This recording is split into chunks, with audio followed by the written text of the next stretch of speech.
Evet sevgili öğrenciler, yeni konumuza geçiyoruz. Konumuzun adı çarpma kalıpları. Tahtada yazdığım gibi çarpma kalıpları. Evet, size 2 örnek verdim. Şimdi birlikte bu örnekleri çözeceğiz. Ondalık sayıları 1000'e ya da 100'e ya da 10'a çarpma nasıl oluyor?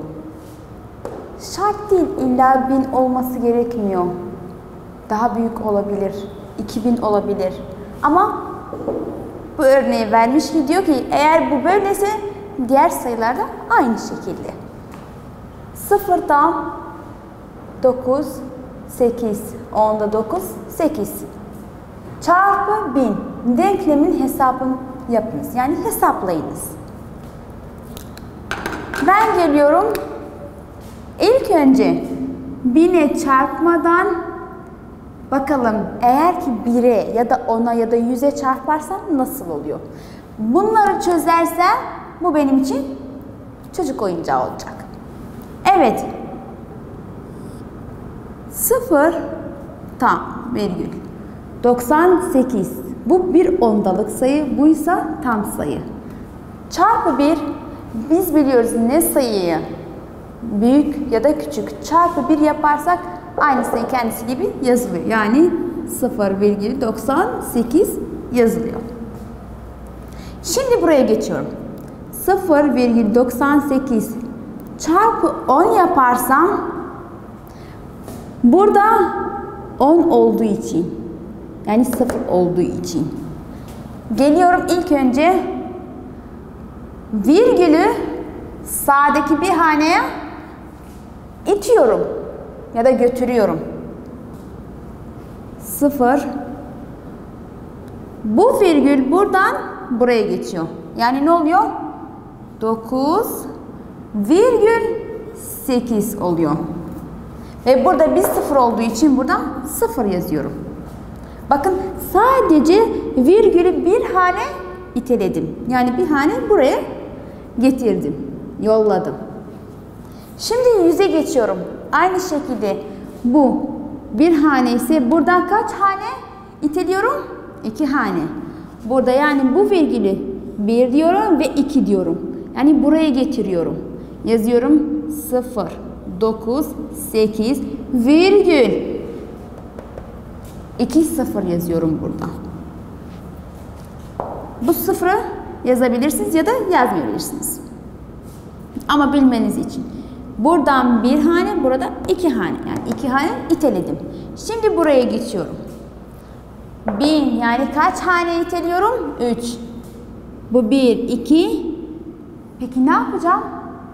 Bir 0 ilave edeceğim ve daha sonra virgülü iteleyeceğim. Yani burada yazacağım ki 0, 9, 8, 0 virgül. Burada sıfırları yazıyorum. Yani yaptığım tek şey kaç 0 varsa burada o kadar iteliyorum. Aynı şekilde gelin bu soruyu çözelim. Diyor ki 3,25 sayının 10'a, 100'e ve 1000'e çarpınız.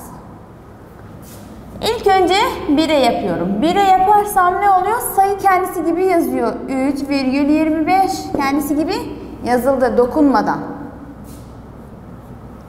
İkinci sayıya geçiyorum. Aynı diğer örnek gibi. Burada bir tane yani olduğu için, yani 2 haneli olduğu için, bir 0 olduğu için sadece bir sayı iteliyorum. Yani 32,5 oluyor. Onu yaptım. Şimdi 100'e geçiyorum. 100'de de 2 hane olduğu için, yani 2 0 olduğu için burası 1, burası da 2. Yani ne oluyor? 325,20 koyuyorum. Şimdi buraya geçiyorum. Aynı. Buraya gelirse 1, buraya gelirse 2. Ama burada sayım bitti. Ne yapacağım? Duracak mıyım? Hayır.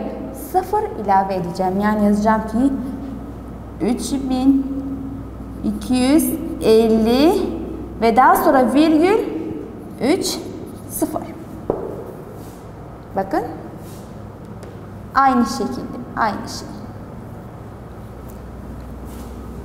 1, 2 ve 3. 0 yazıyorum ve virgülü koyuyorum. Yapmanız gereken tek şey sıfıra karşı itelemeyi bilmek. Eğer burada 1 ise 1 hane gidiyorum. 2 ise 2 hane gidiyorum. 3 ise 3 hane gidiyorum. Konumuz sadece bu kadar. Ve şimdi ondalık sayılarda yani iki sayı çarpımı nasıl olacak? Ve diyoruz ki çarpma kalıpları. Eğer ki iki ondalık sayım varsa onları nasıl çarpma işlemi yapacağım? Örnekleri silmeyeceğim çünkü yeni konuda da ihtiyacım olacak. O yüzden silmeme gerek yok.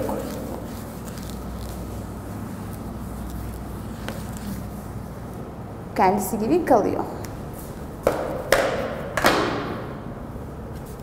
Evet, örneklere geçiyoruz ve kitaptaki örneği yazalım. 0,2 çarpı 0,5. Bunun çarpımı nasıl olur? Bu birinci örneğimiz ve ikinci örneğe geçiyoruz. Buradan yazalım mı? 0,3 çarpı 0,3. Evet, çözüme geçelim. Eğer ki sayıya bakarsanız ondalık ve küçük sayılar. Ondalık ve küçük. Gelin şöyle yazalım. 0,2 çarpı 0,5. Öyle hesap edin ki virgül yok. 5 çarpı 2 10. Elde var 1. 5 çarpı 0 0 ama benim birim var. Eğer buraya geçersek 0 çarpı her ne sayı yaparsam 0 çıkar. O hiç yazmıyorum. Gerek yok. Şimdi bakıyorum. Burada bir sayı virgülden sonra. Burada bir sayı virgülden sonra. İkisi ne yapıyor? Yani iki sayı virgülden sonra. Yani 1, 2, virgül ve 0 yazıyorum. Yani çözümüm 0,10 oluyor. Aynı şekilde buna geçiyorum. 0,3 çarpı ya da onda 3 öyle de diyebilirsiniz. 3 çarpı 3 9. 3 çarpı 0 0. 0 neye çarparsam aynı şekilde 0 olduğu için yazmama gerek yok. Şimdi burada bir sayı virgülden sonra burada da bir sayı, ikisini toplarsam kaç sayı? 2 sayı. 1, 2 sayı ve virgül. Yani sonucum ne oluyor? 0,09 çıkıyor. Sadece bu kadar. Şimdi sayfayı benimle birlikte çeviriyoruz. Ve eğer ondalık sayılarımız büyük ise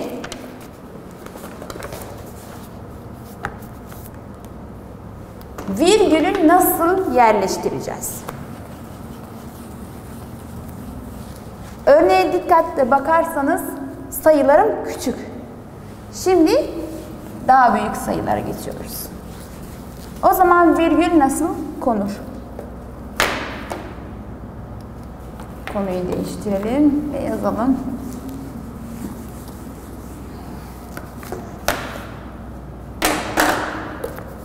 Desimal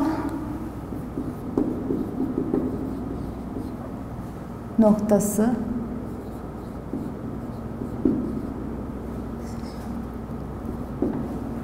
yerleştirelim.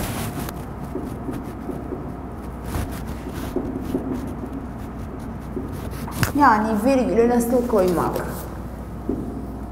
Nasıl yerleştirmek? Şimdi örneklere geçiyoruz. 2,9 çarpı 6,1. Bu birinci örneğimiz. İkinci örnek 11 çarpı 0,48 çarpınız.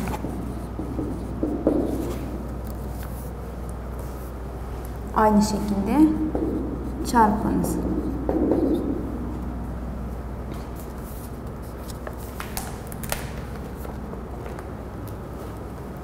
Şimdi benimle birlikte tahtaya bakın ve soruları çözelim. Kırmızı renk ve mavi kullanın. Bir önceki örnekte dediğim gibi bu şekilde yazmak daha kolay. Çarpı 6,1. 1 çarpı 9, 9. 1 çarpı 2, 2. 0 ilave ediyorum 2 haneli olduğu için. 6 çarpı 9, 54. 4, 5 elde var. 6 çarpı 2, 12. 5 ile birlikte 17. 17. Burada sayım olmadığı için elde var yapmıyorum. Şimdi artı işlemine geçiyorum. Bu bir çirkin çıkmış. 9 ile 0 9 yapar. 2 ile 4 6 17 kendisi gibi yazılıyor. Şimdi işim burada başlıyor. Desimal noktasını yerleştirmek. Yani virgülü nasıl koyarım? Bir sayım virgülden sonra ve bir sayım ikisi birlikte 2 sayı yapıyor. Yani 2 sayıyı sayıyorum burada. 1, 2 ve virgülü koyuyorum. Yani sonuç ne oluyor? 17,69. Bu çarpmanın sonucu. Şimdi buraya geçiyorum. Burada da onu da yaptığım gibi yazıyorum. 11 çarpı tam sayı olduğu için o yüzden alta yazabilirim. İşim daha kolaylaşır. 0, 4 ve 8. Bu virgülü de yerleştiriyorum. 1 çarpı bu sayıyı yaparsam bunlar 8 yapar. 4 ve 0. 2 haneli olduğu için 0 ilave ediyorum. 1 çarpı 8, 8. 1 çarpı 4, 1 çarpı 0, 0 yapar. Artı işlemine geçiyorum. 8 ve 0, 8 yapar. 8 ile 4, 12 yapar. 2 elde var 1. Ve burası 5 ve burası 0 olur. Kaç sayım? Bir sayı ve 2 sayı. Burada olmadığı için sadece bunu hesaplayın. 2 sayım virgülden sonra. 1 sayı, 2 sayı ve virgül yazıyorum. Yani sonucum 0,5,28. Bu da benim çarpma sonucum. Yani konumuz sadece bu kadar. Sayı ne olursa olsun, ne kadar büyük olursa büyük olsun değişmeyecek. Sen sadece yöntemi bil ve çözümünü yap. Diyor ki çarpmada sıfırın rolü aynı şekilde. Aynı yöntemi kullanıyorsunuz. Yani biraz daha sıfır daha fazla burada. Yani sıfır örneklerde daha fazla ama yöntem değişmiyor. Sadece bu kadar. Evde çok örnek çözebilirsiniz, pratik yapabilirsiniz. Sizin için daha kolay olur, işiniz daha kolaylaşır. Dinlediğiniz için, izlediğiniz için teşekkürler.